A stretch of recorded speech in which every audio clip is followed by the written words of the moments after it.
You've probably been in the crowd at a gig or a festival and thought, what if that was me? I genuinely thought we could be the biggest band in the world. I realised I wasn't half as clever as I thought I was. But it doesn't last forever.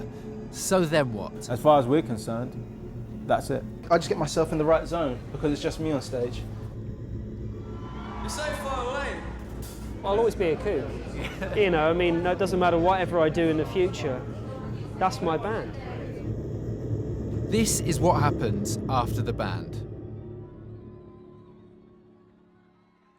Would you have people doing this for you before? Yeah, before I'd have people doing this for me, now I'm doing this on my own. I'm with Arishay Williams, the founding member of JLS. I've got to make sure I don't forget anything. So you can't find the key? The band split up in 2013 and he's now working under the name OWS. It's been a long time since I've, been in amongst a crowd of, so many tens of thousands of people. I don't even know if there's 100,000 there. Arishay's getting ready for his first festival performance at Wireless in London. Performing to some new fans and to some audience that have never heard you before. Yeah, that's the thing with festivals, isn't it? You don't know, people aren't there necessarily to see you. They just walk into a tent. Yeah. Getting yourself together before a show, when you're doing it yourself, of course it's alien. I used to wait for a time for the driver to come pick me up. This is necessary for where I am right now. When my audience develops from 1 person to 10 people, hopefully it will continue, and it's exciting. I'm not suggesting that it wouldn't happen, but yeah. What if it doesn't happen like that? If it doesn't happen, it wasn't meant to be. A few months before Wireless, I went to Arishay's house to find out more about the JLS split. Hey, how's it going? I'm Jimmy, nice to meet you, man. Okay, cool. So Jimmy, this is the music room. This is where basically we do a lot of rehearsals at home. Do you ever sort of think back and go, wow, that was a crazy time that we had with the guys? I'm so over the moon and proud of what we achieved. What's good, London? Obviously, when I put the group together, I didn't really know what was going to materialise from it. And to know that something that I thought about when I was just in my little bedroom materialised to this.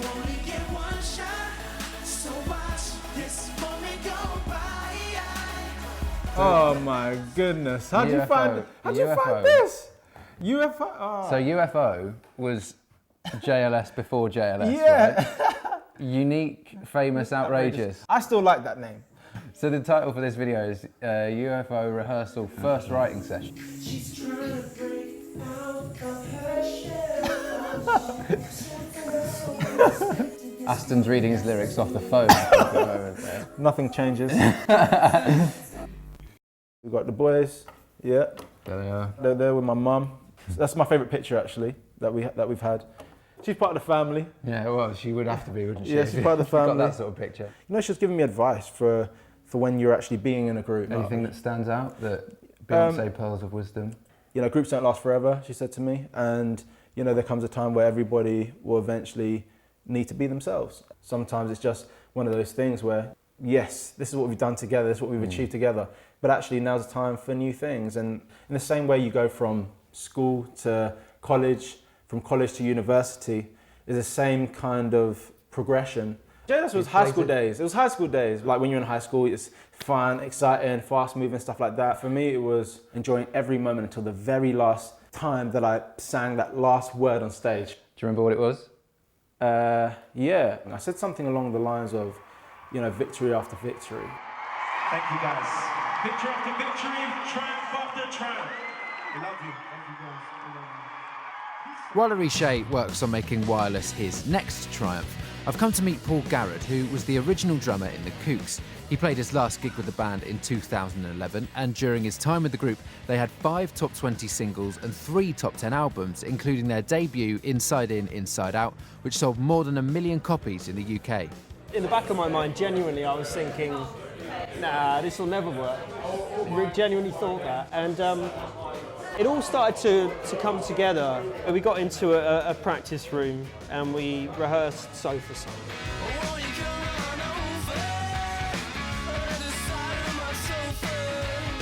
Luke was there and I'm on the kit and I'm hitting hard.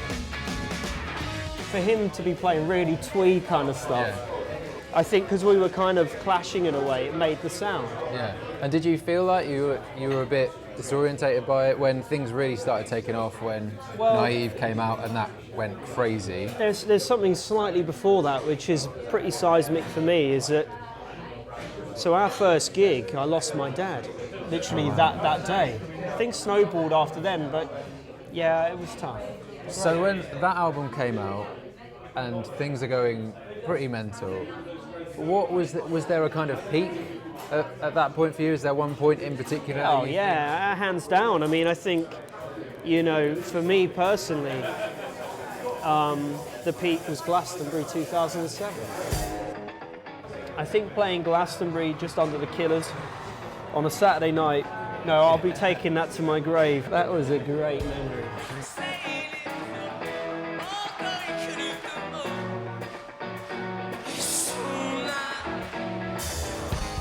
That was it. That was the pinnacle.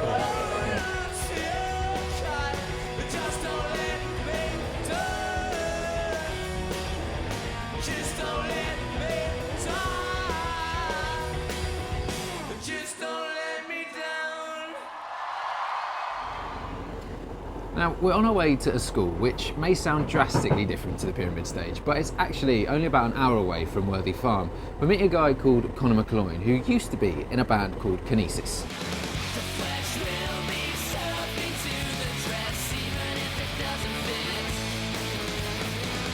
No, we hadn't heard them either before we started making this. He's a secondary school teacher now, but at the age of 15, Conor was in one of the most hotly tipped bands of the time. That's what it's called. It's off Yeezus. Can we have this on record that I'm cooler than the kids? We genuinely thought, well, at least I genuinely thought, we could be the biggest band in the world. And we have a 3-song showcase from one of the best new bands in Britain. It's Kinesis at 10. Keep it a K in the alphabet. Go Kinesis. Handshakes for bullets and your one-way mirror. What? Almost as soon as it all started, it fell apart. We put this album out and nobody bought it, quite frankly. So when you were actually dropped, I mean, how did that feel? A very natural thing to do, it's certainly something I did, was for the first 3 or 4 months, was to view it in the terms that everybody else had made a mistake. After that, slowly but surely, I did a lot of growing up. Never thought, oh, I'm going to start another band. Really happy that we got to this point, but quite happy to be doing other things as well. Elsewhere, can anybody actually tell me about an alternative measure? Yeah, so in a weird way, are you kind of glad it didn't work out? I thought it was a lot of fun. It was really bad for me physically. You arrive at a venue, they give you 48 cans of beer. When I was 19 and the band split up, I was a bit of a mess, to be honest. I had to sort of put my ego to one side and say, I tried this thing, tried to be in a band, didn't work. I'd like to come back to school if you'll have me. Why teaching? Why did you end up back in the classroom? Dom, you got this? I might not be in front of thousands of people or anything, but I get to talk to students all day.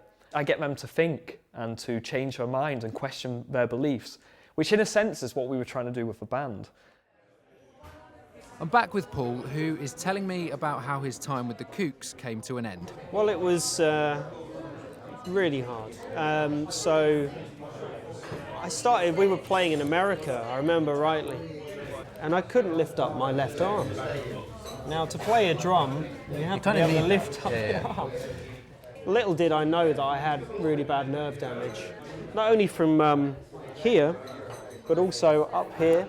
So it felt almost like someone had chiseled out that part of my neck, and all the way down the back, and it just got worse and worse. So the more that I played on it, the worse it got. But did you struggle on? Were you thinking this will go at some point? I did.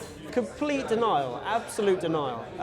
So there was a low point when you left the band. Oh God, yeah. I mean, it was relief, but the relief was quickly followed by sadness. Yeah. But what I'm really proud of is the fact that the guys are still going.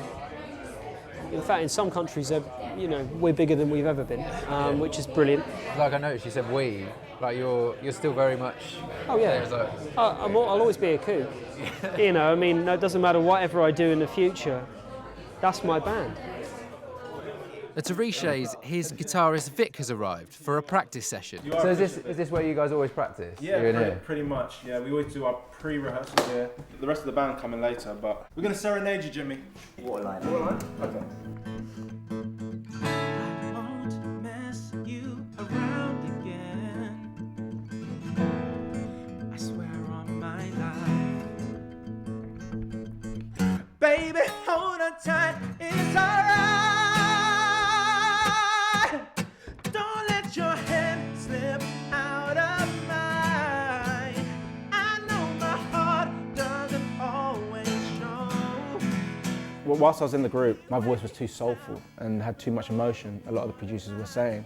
Just take me under one last time before we go. Once the JLS had finished, I saw my vocal coach and she was like, I want you to be you. It's all over now.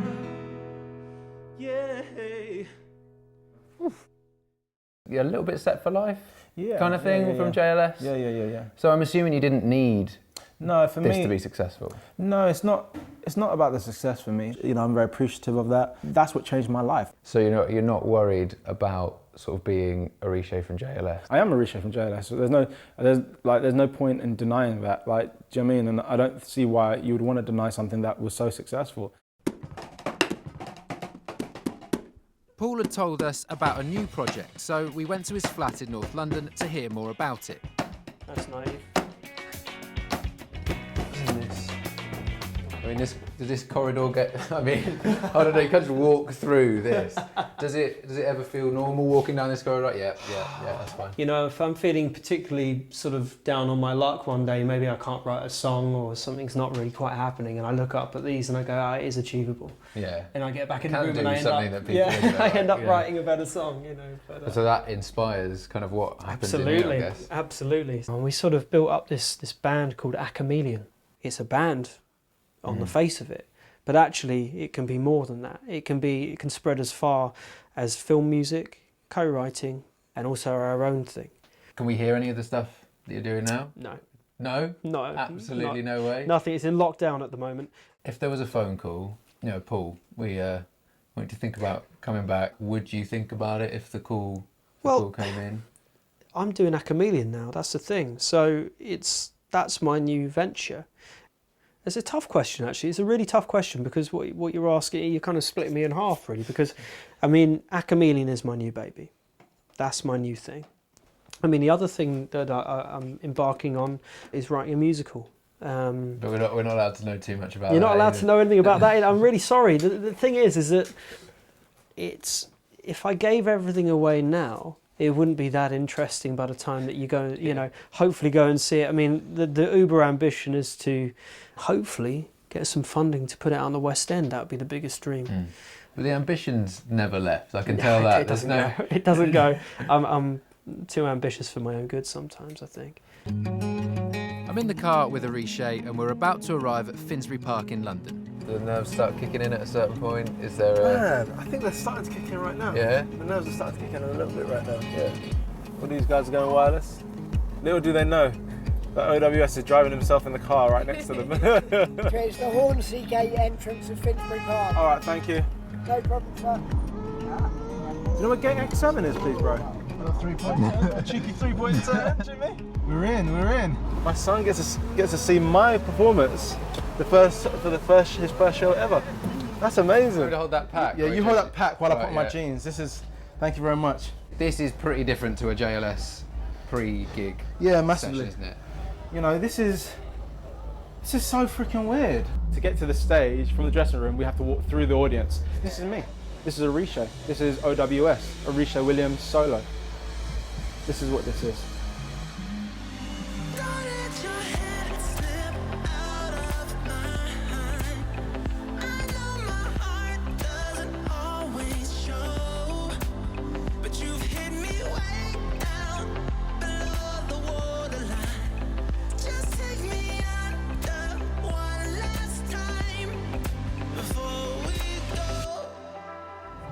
You right? Yeah, went out there, enjoyed myself. Obviously, slightly smaller crowds Yeah, than yeah. what you're used to. Of course, yeah, much smaller crowds than what I'm used to.